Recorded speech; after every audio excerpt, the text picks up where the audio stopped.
Et bonjour à toutes et à tous et bienvenue dans cette nouvelle vidéo, nouvelle avis lecture. Et cette fois, bon, j'arrive après la guerre, hein, puisque ça fait déjà quelques semaines, voire quelques mois que c'est sorti. Je vais vous parler évidemment de Norferville, le dernier Franck Tillier, que j'ai lu avec grand plaisir. Voilà, il est là, il est beau, vous le voyez à l'envers, c'est pas grave.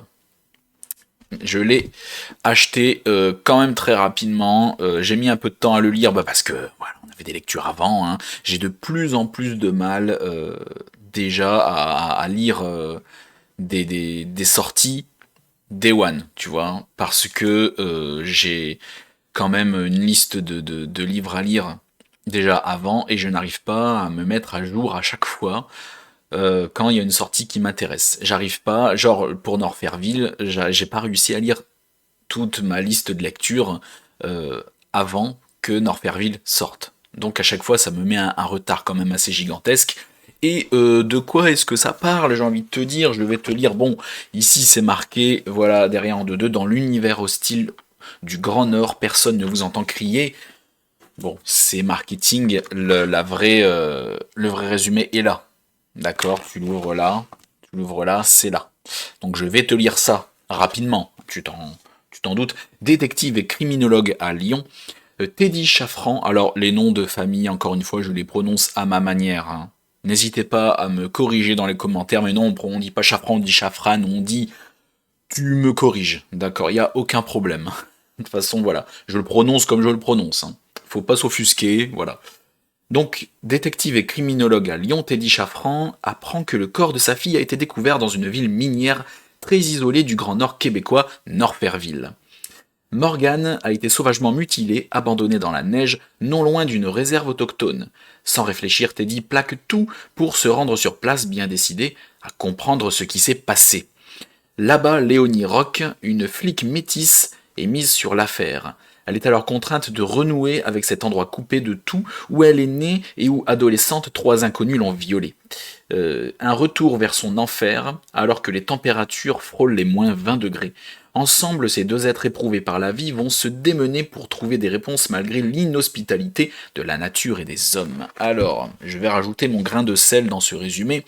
Alors nous commençons, oui, avec Teddy, qui certes est une espèce de criminologue, tu vois, il tient une agence à Lyon, c'est un mec, quand les flics ont du mal, il l'appelle, tu vois, le mec est plus intelligent que la moyenne, donc il vient et puis il arrive à trouver des éléments, à faire des rapprochements, des liens, qui, voilà.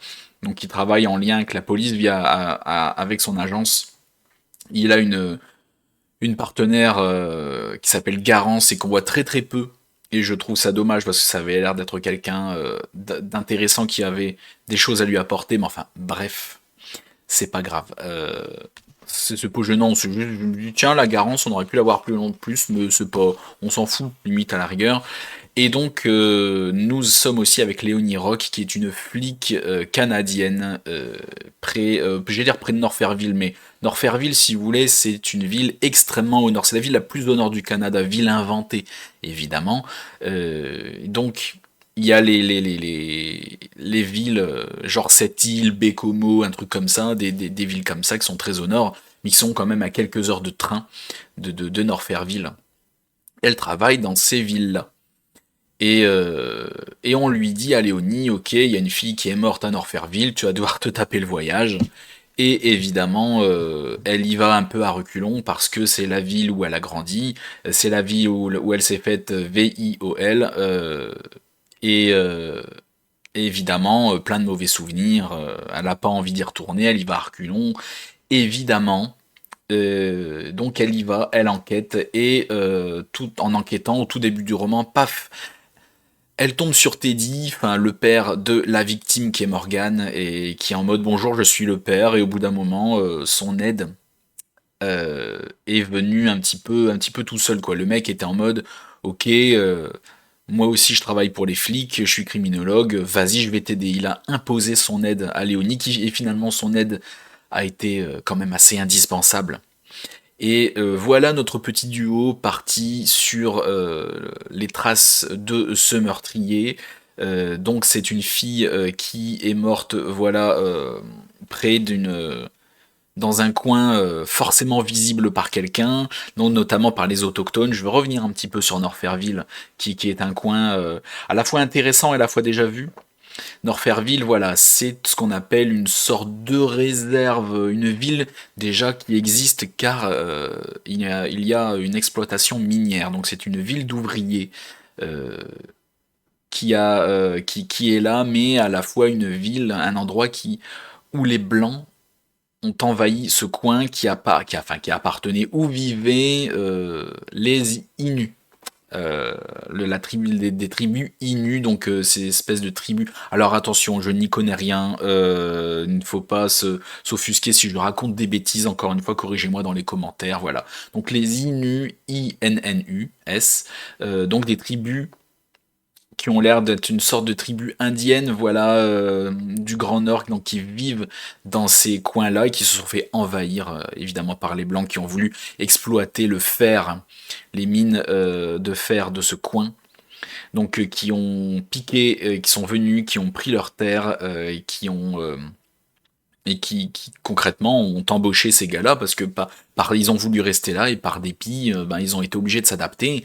Ils travaillent pour cette exploitation minière et tout.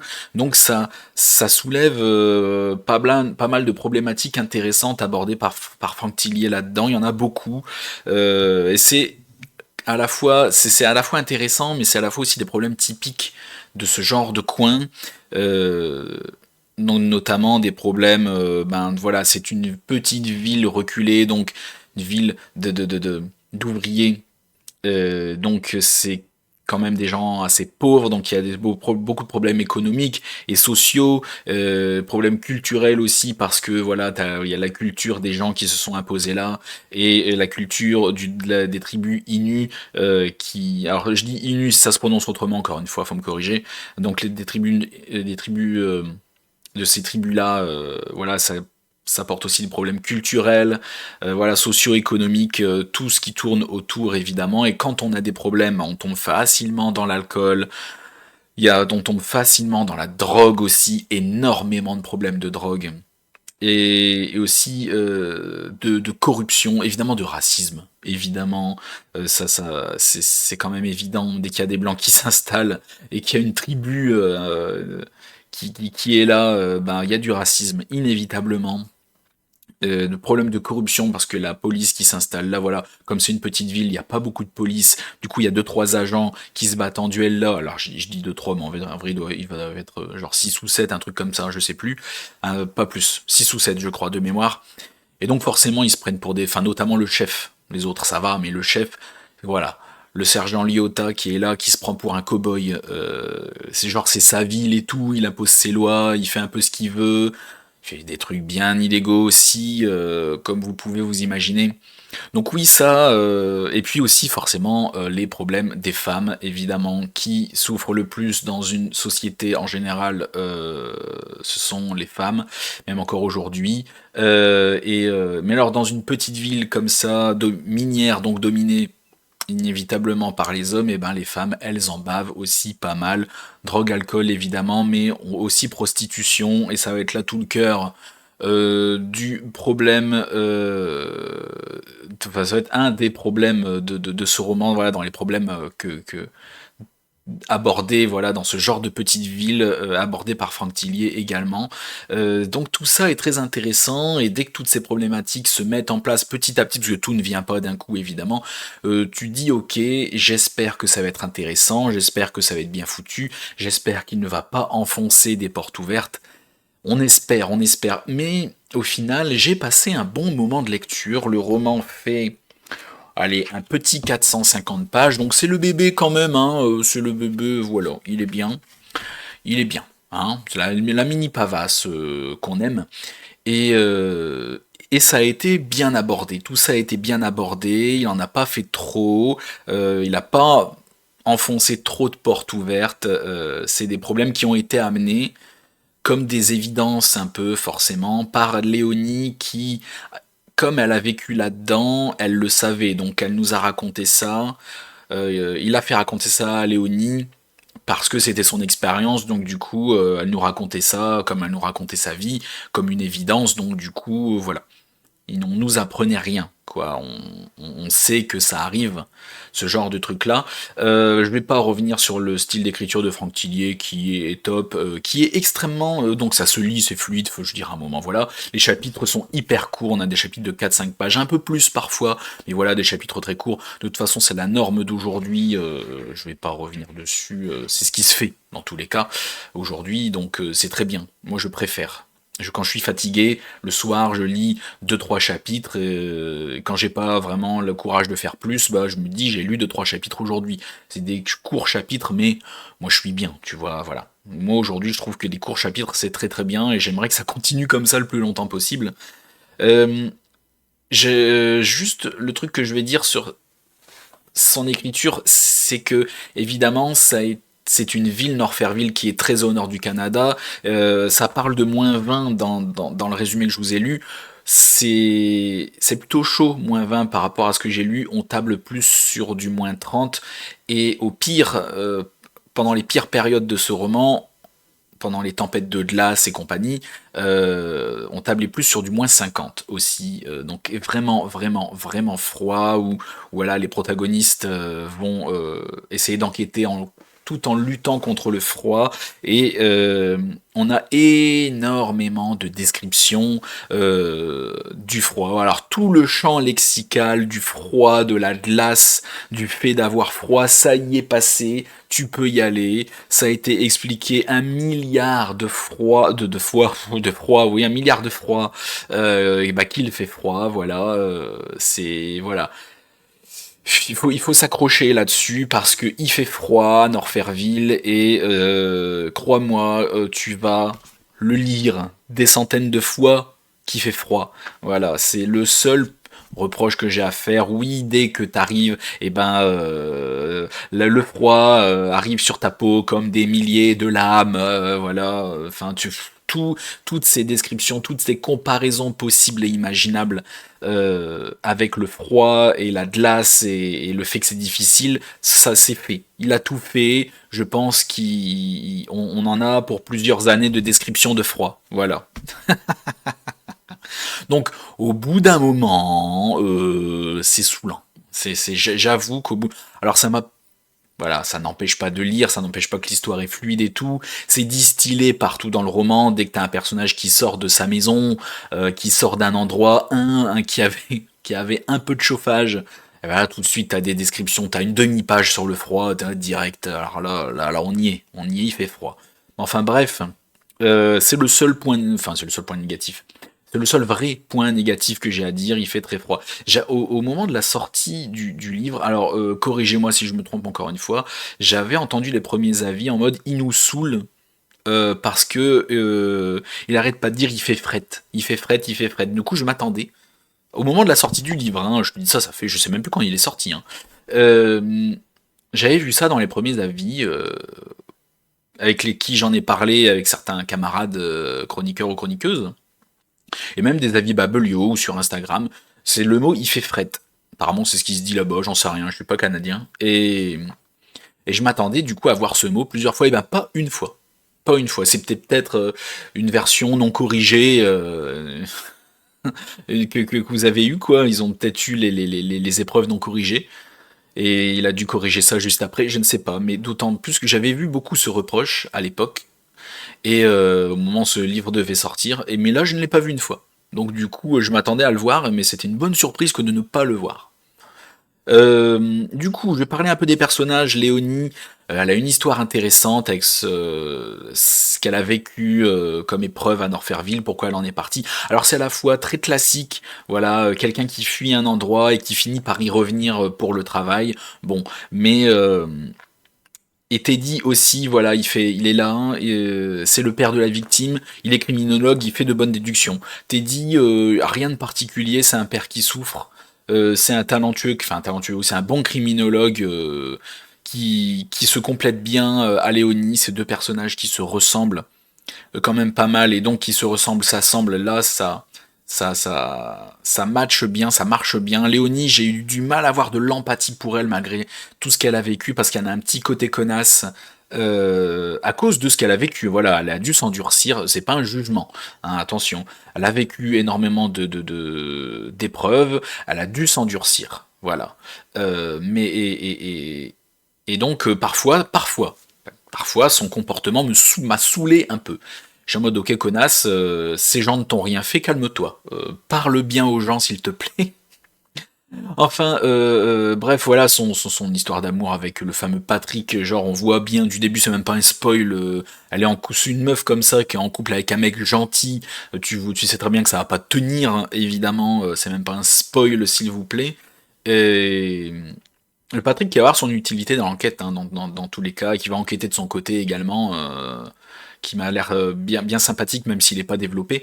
Et mais ouais, Léonie, je me suis pas du tout attaché à elle, malgré tout ce qu'elle a vécu et tout.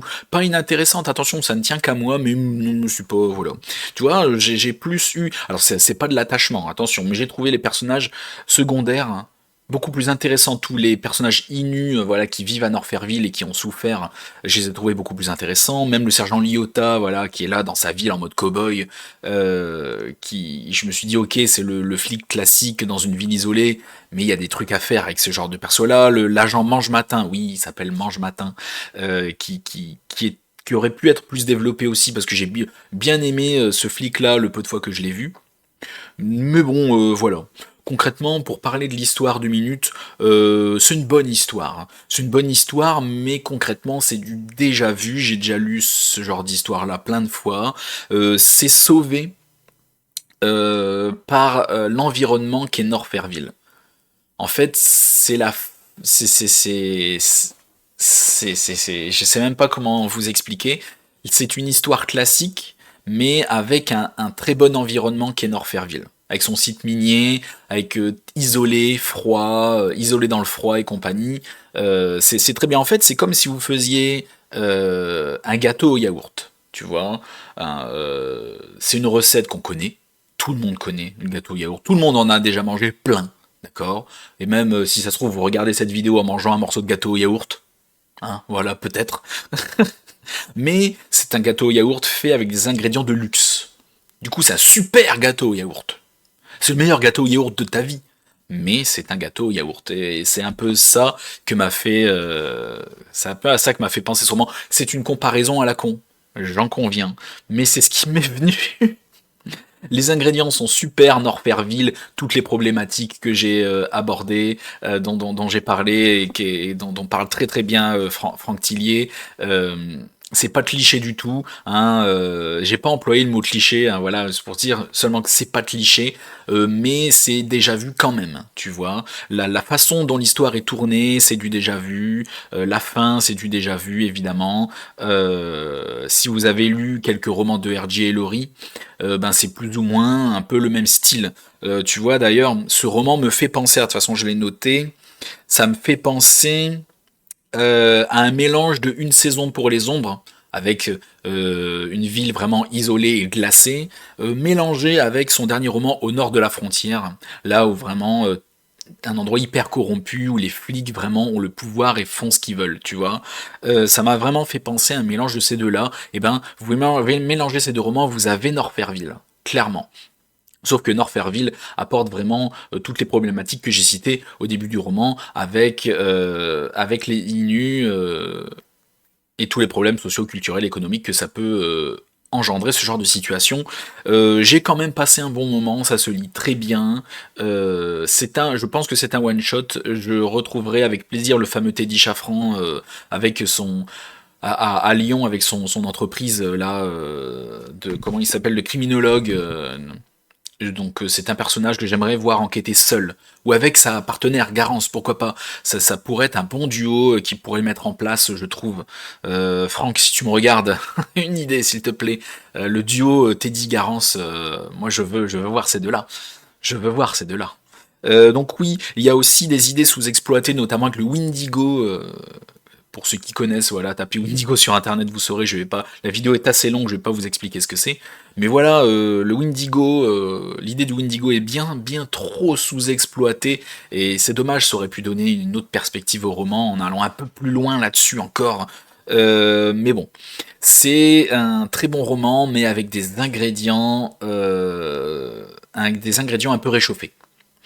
Mais j'ai passé un très bon moment. La fin, en 2 mots, j'avoue que comment ça s'est terminé, c'est comment ça s'est terminé, je le savais que ça allait se terminer comme ça de toute façon. Au bout d'un moment, tu sais très bien comment ça va se terminer. Euh, Parce que encore une fois, des romans avec ce fond-là, j'en ai déjà lu plein, donc tu sais pertinemment comment ça va se terminer. Ça ne fait pas exception à la règle, mais il y a une scène. Il y a sur 1 ou 2 chapitres, ou un truc comme ça, 1 ou 2 chapitres, pas plus de 3, 1 ou 2, ouais, de tête, hein, parce que j'ai terminé hier soir. Je me suis dit, tiens, c'est une bonne idée, c'est sympa, c'est original, j'ai trouvé ça cool, ce genre de truc qui est assez impitoyable. Si quand t'as pas l'habitude de lire ce genre de roman, tu te demandes si l'héroïne, donc là notamment Léonie, va s'en sortir ou pas. Voilà. Mais j'ai trouvé ça cool. J'ai trouvé ça cool. Je me suis dit, tiens, un petit rebond, un petit sursaut d'adrénaline.